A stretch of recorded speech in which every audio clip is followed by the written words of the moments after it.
Assalamualaikum warahmatullahi wabarakatuh. Kami dari kelompok 3 akan mempresentasikan tugas dari deteksi penyakit infeksi terkait penyakit gastritis. Dari kelompok 3 tersendiri itu terdiri dari beberapa orang, yaitu yang pertama Vivi Agustiani, Fitrayani Ahmad, Indra AS, Intan Ahmida Amruh, dan yang terakhir yaitu saya sendiri Muhammad Hisam M. Baik, yang selanjutnya yaitu pengertian.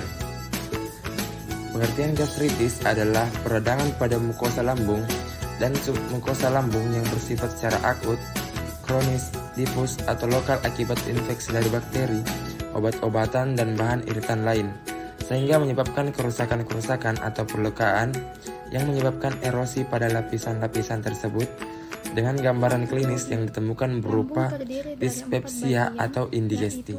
Tunika serosa atau lapisan luar, lapisan berotot atau muskularis, lapisan submukosa, dan lapisan mukosa. Secara anatomis, lambung terdiri dari fundus ventriculi, yaitu bagian yang menonjol ke atas terletak sebelah kiri osteum cardium dan biasanya penuh berisi gas. Kemudian corpus ventriculi setinggi osteum cardium, yaitu lekukan pada bagian bawah kurvatura minor. Antrum pylorus, yaitu bagian lambung berbentuk tabung mempunyai otot yang tebal membentuk sphincter pylorus. Kemudian curvatura minor terdapat sebelah kanan lambung terbentang dari osteum kardiak sampai ke pylorus.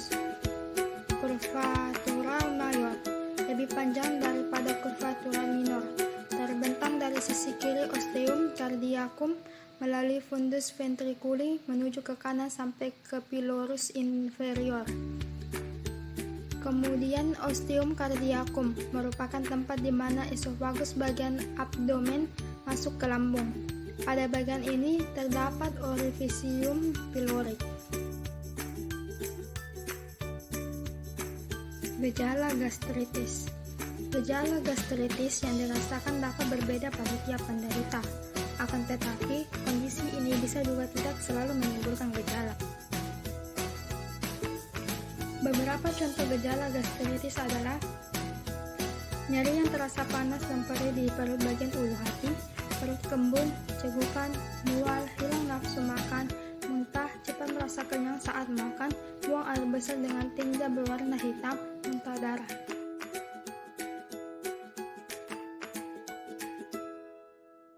Hasil lab pemeriksaan laboratorium darah. Yang pertama, pada pemeriksaan darah lengkap atau complete blood count bisa didapatkan hemoglobin menurun atau anemia yang terjadi bila ada pendarahan pada gastritis akut. Leukositosis juga dapat ditemukan dan menunjukkan kecenderungan terjadinya gastritis plekmonos. Yang kedua, tes fungsi ginjal juga dapat dilakukan karena adanya gangguan fungsi ginjal yang diiringi dengan adanya urea dalam darah yang disertai reflux cairan empedu yang dapat memicu inflamasi mukosa gaster.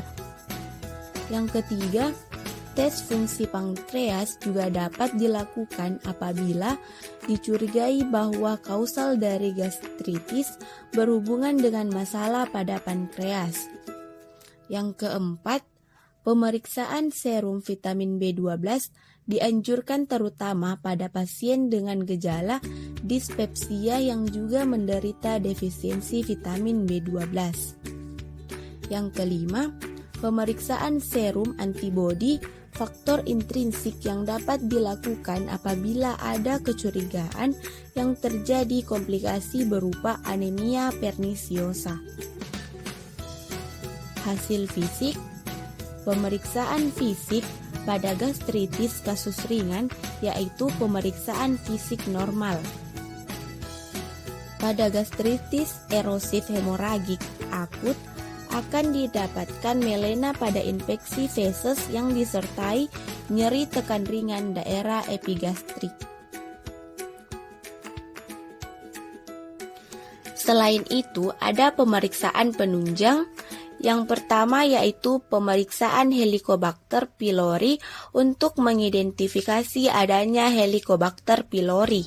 Yang kedua, pemeriksaan gastroskopi untuk mengidentifikasi adanya lipatan-lipatan gester yang erosi, kemerahan dengan penebalan dan edema. Yang ketiga, pemeriksaan CT scan atau MRI untuk mengidentifikasi adanya 4 tanda radiologis gastritis akut.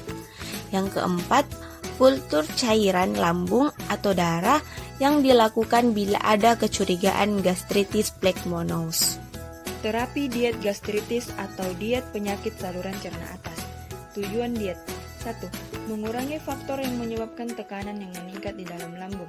2. Menghindari hal yang dapat mengurangi tekanan pada sfinkter bagian bawah esofagus.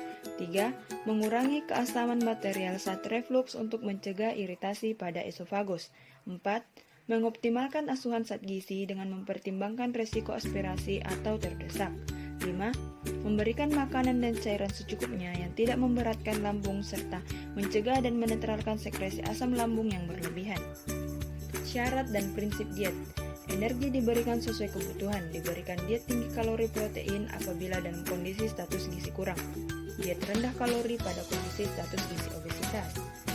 Protein normal. Dapat diberikan tinggi protein dalam status kondisi gizi kurang dan bergantung pada status katabolik pasien. Lemak diberikan rendah yaitu 10-15% dari kebutuhan energi total ditingkatkan bertahap sesuai kebutuhan. Rendah serat terutama serat tidak larut air dan ditingkatkan sesuai bertahap. Cairan cukup terutama jika ada muntah. Tidak mengandung bahan makanan yang berbumbu tajam baik secara termis, mekanis maupun kimia. Disesuaikan daya terima perorangan. Laktosa rendah jika ada gejala intoleransi laktosa. Hindari peppermint dan spearmint. Hindari kondisi serta bahan makanan yang merangsang asam lambung seperti merokok, alkohol, coklat, kopi, dan kafein. Kurangi makanan yang menyebabkan tidak nyaman seperti buah dan jus asam, produk tomat, makanan berkarbonasi, makanan dengan bumbu yang terlalu tajam, makanan terlalu tinggi lemak. Pada fase akut dapat diberikan nutrisi parenteral selama 24-40 jam untuk mengistirahatkan lambung. Bentuk makanan bergantung pada kemampuan menelan. Diberikan secara bertahap dimulai dari makanan cair penuh atau cair kental, makanan saring, kemudian makanan lunak. Kondisi disphagia. Mempertahankan postur tegak selama dan setelah makan. Hindari berpakaian terlalu ketat. Hindari tidur setelah makan. Makan minimal 2 jam sebelum tidur. Meninggikan posisi kepala sebesar 6 inci jika tidur. Makan secara perlahan, porsi kecil dengan frekuensi sering. Jadi, terapi diet yang digunakan adalah diet penyakit saluran cerna atas. Kemudian, bentuk makanannya bergantung pada kemampuan menelan. Bahan makanan yang dianjurkan dan tidak dianjurkan. Untuk sumber minuman yang dianjurkan berupa susu dan minuman sereal. Kemudian untuk yang tidak dianjurkan berupa alkohol. Sumber karbohidrat yang dianjurkan berupa beras yang dibubur atau ditim, kentang pure, makaroni rebus, roti gandum utuh, crackers, biskuit, mie, bihun, tepung-tepungan yang dibuat bubur, puding, kue, cookies, gelatin, serbet, dan es krim. Untuk yang tidak dianjurkan berupa beras ketan, beras tumbuk, jagung, ubi, singkong, talas, kue yang terlalu manis, berlemak tinggi, roti dengan taburan kacang, raisin, beras merah, bran sereal, buah-buahan yang dikeringkan, buah-buahan dengan biji-bijian dan kulit tebal, pastries, pies, dessert dengan bahan tambahan kacang, kelapa, buah-buahan yang dikeringkan. Untuk sumber lemak yang dianjurkan berupa mentega, saus krim, margarin, mayones, dressing salad. Dan yang tidak dianjurkan berupa makanan yang digoreng, yang berlemak cair, kacang, minyak zaitun, dan saus salad yang pedas. Untuk buah-buahan yang dianjurkan berupa semua jus buah berupa alpukat, pisang, anggur, apel, dan pir. Yang tidak dianjurkan berupa buah yang dikeringkan dan buah dengan biji dan kulit yang keras. Untuk protein hewani, Bahan yang dianjurkan berupa daging, ikan, ayam yang tidak digoreng, dan telur, serta krim sup. Yang tidak dianjurkan seperti daging, ikan, ayam, telur yang diawetkan atau biasa dibakar dan digoreng. Dan ada juga sup sayuran kecuali yang diperbolehkan.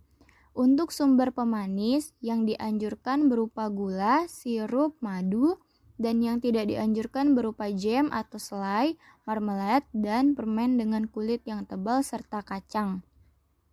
Sumber sayuran yang dianjurkan berupa asparagus, wortel, buncis, kacang hijau, jamur, kentang, dan bayam. Sedangkan yang tidak dianjurkan berupa sayuran mentah. Terakhir, untuk sumber bumbu yang dianjurkan berupa garam, kayu manis, dan kecap. Sedangkan yang tidak dianjurkan berupa lada, mustard, dan acar.